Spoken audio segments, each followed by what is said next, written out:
Let's bring in another race that's been called here in the last few moments. It's the Republican race for Texas Attorney General Mays Middleton ahead of Chip Roy with 2/3 of the vote there. He's ahead by 12 points. This race has already been called by the Associated Press. Mays Middleton now going to be the Republican nominee for Texas Attorney General to replace Ken Paxton. He's a civil attorney, state senator from Galveston, and he is going to be taking on Nathan Johnson in the November race here. Not really a surprise, but still, that's a MAGA candidate with a 12-point margin against, I'd say, a more independent Republican, not a traditional Republican He's not at all. a traditional Republican. No. This feels like one of the main races that has turned from MAGA and establishment to kind of two versions of MAGA, and I think we're going to see that more as we in the next primary cycle. Yeah, that was religious right against patriot movement, and the religious candidate won. And Matt, let me ask you, Nathan Johnson versus Mays Middleton. Middleton clearly has the money he'll be able to put behind it. He's adopted this MAGA Mays moniker, which he's been using successfully so far here. How do you think this would shake out? Well, I think that Nathan's got a chance here. If you think he does? He's got to make sure that he really leans in to the whole MAGA Mays. And I hope MAGA Mays calls himself MAGA Mays the entire time and has to eat every bit of negative energy that whole movement represents. And when y'all talked about Beau French, you said firebrand and hard charger.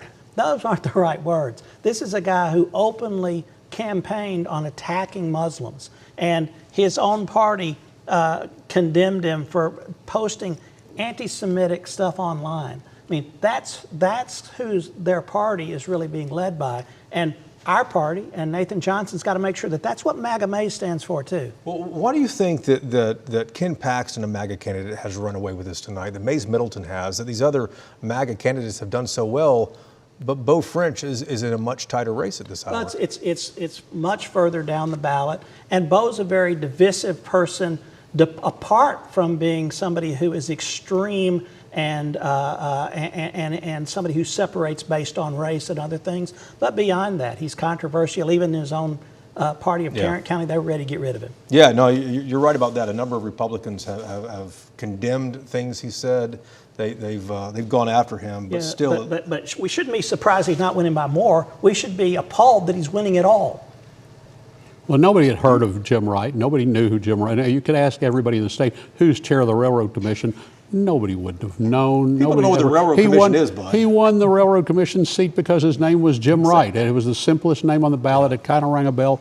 You know, he upset somebody who was the establishment candidate at the time. Now everybody just piled in behind him to be against Beau French. Yeah.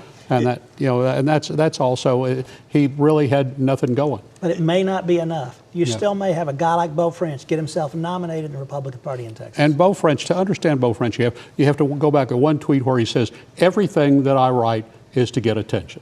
That is the core of everything else you see and hear from Beau French. And you go back and you say everything that he does is to get attention, and at the time it was to raise money for the Tarrant County Party.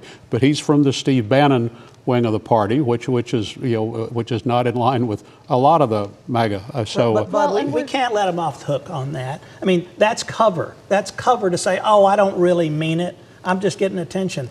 They mean to instill hate and give people permission to say horrible things out loud. He draws hundreds of thousands of people who agree with him. Yep. Andrea? We're also seeing I think we're seeing a change. The conservative influencer is not happy being an influencer. They're wanting to move into that elected official position. Even Brandon Gill was in media before he ran for Congress. And I think you're going to see more and more of that, who are going to have to answer for tweets, for podcast interviews that they've done as influencers when they're just trying to get those views and that engagement. And then all of a sudden they're going, and I'd like to write your laws, please. And it's going to be interesting to see what the next primary looks like. That's a good point.